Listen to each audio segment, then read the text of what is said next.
दुर्ग में बौद्ध समाज के लोगों का धरना प्रदर्शन लगातार 1 महीने से जारी है। इनकी प्रमुख मांग है कि बौद्ध गया के महाबोधि महाविहार को बीटीएमसी एक्ट 1949 से मुक्त किया जाए और इस ऐतिहासिक स्थल को बौद्ध समाज को सौंपा जाए। आज इस आंदोलन को 30 दिन पूरे हो गए हैं और इस मौके पर प्रदर्शनकारियों ने चौथी बार कलेक्ट्रेट का घेराव करते हुए कलेक्टर के माध्यम से राष्ट्रपति के नाम ज्ञापन सौंपा। बौद्ध समाज का कहना है कि महाबोधि मंदिर पर ब्राह्मणों और पंडों का नियंत्रण असंवैधानिक और अनुचित है। उनका आरोप है कि बौद्ध स्थल पर बौद्धों को ही अधिकार मिलना चाहिए। प्रदर्शनकारी अभी शांतिपूर्ण आंदोलन की राह पर हैं, लेकिन उन्होंने साफ कहा है कि अगर सरकार ने मांगे नहीं मानी तो आंदोलन उग्र रूप ले सकता है। कलेक्टेड में आना महाबोधि महाविहार मुक्ति आंदोलन के थ्रू तो हमारी मांग 2 मांगे जो पिछले समय से रखते आए हैं। पहली मांग है बीटी एक्ट 1949 पूरी तरह से निरस्त हो, रद्द हो, जो कि पहले से ही रद्द है।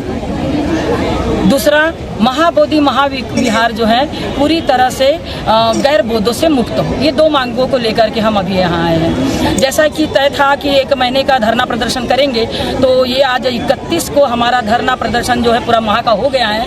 लेकिन धरना प्रदर्शन जो तय था वो हुआ है, हमारा आंदोलन समापन नहीं है। हमारा आंदोलन जो है और ज़्यादा तेज गति से आगे चलेगा। ये केवल 31 तारीख जो तय थी उस अनुसार हमने आज जो है ये रैली निकाली है। बाकी 10 तारीख को हमारी मसाल रैली होने जा रही है और ये आंदोलन जो है हम कभी 3 तारीख को, कभी 6 तारीख को, ऐसे 1-2 दिन के आड़ में हम रोड पर उतरते रहेंगे बौद्ध और अपनी मांग जो है रखते रहेंगे और शासन प्रशासन को हम अवगत कराते रहेंगे। कोर्ट से क्या आदेश है? 5 तारीख को सुनवाई होने वाली है। जी, उसी को मैं बोल रही हूँ कि 5 तारीख को जो सुनवाई होने वाली है, सुप्रीम कोर्ट से ये तारीख मिली है हमको हियरिंग की, तो हमें पूरी आशा है कि और विश्वास है कि सुप्रीम कोर्ट से हमको न्याय मिलेगा, बौद्धों को न्याय मिलेगा और महाबोधि महाविहार पूरी तरह से ब्राह्मणवाद से, गैर बौद्धों से मुक्त किया जाएगा। और उससे भी पहले बीटी एक्ट 1949 जो वहाँ लागू है, जो काला कानून है, जो असंवैधानिक है, वो पूरी तरह से निरस्त हो जाएगा, जो कि पूर्व से ही आर्टिकल 13 के अनुसार रद्द है।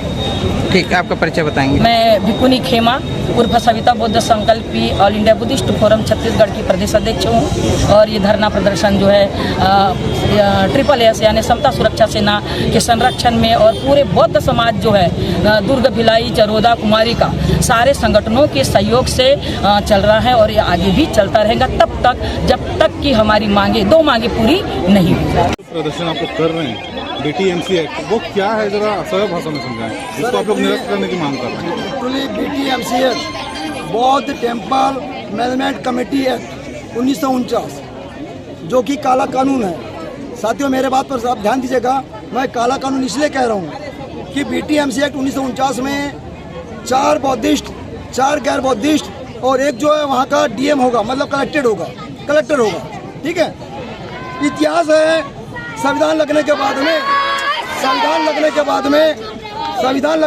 में वहाँ पर बिहार में एक भी गैर ब्राह्मण या गैर हिंदू जो है कलेक्टर नहीं आया साथियों। और इसी वजह से वो जो वहाँ एक्ट है उसके कारण वहाँ गैर बौद्ध वहाँ कब्जा किए हुए हैं। महाबोधि महाविहार में जो है तथागत गौतम बुद्ध को ज्ञान प्राप्ति हुई थी।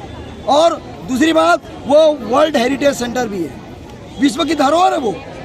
तो वहाँ पर बुद्ध का संदेश जाना चाहिए, बुद्ध के उपदेशों का पालन होना चाहिए, लेकिन वहाँ बुद्ध के संदेशों को विपरीत कर्मकांड हो रहे वहाँ, जो कि भारत ही नहीं अपितु पूरे विश्व के बौद्धों का आस्था का हनन हो रहा है वहाँ पर। यहाँ के जो शासक है सम्मानीय प्रधानमंत्री महोदय नरेंद्र मोदी जी, जब वो विश्व में जाते हैं तो तथागत गौतम बुद्ध की प्रतिमा लेके जाते हैं और भेंट देते हैं कि हम बुद्ध की धरती से आए हैं, भारत ने विश्व को बुद्ध दिया है।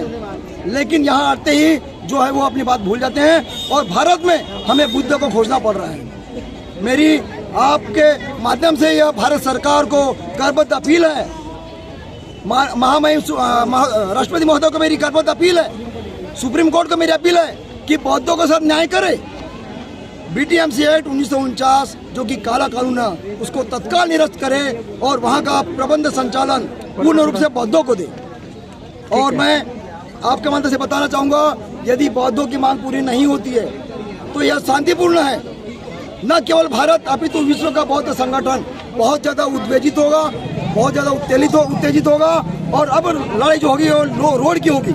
और इस बीच किसी प्रकार की अप्रिय घटना यदि घटती है तो उसका पूर्ण जिम्मेदार भारत सरकार होगा, बिहार सरकार होगी।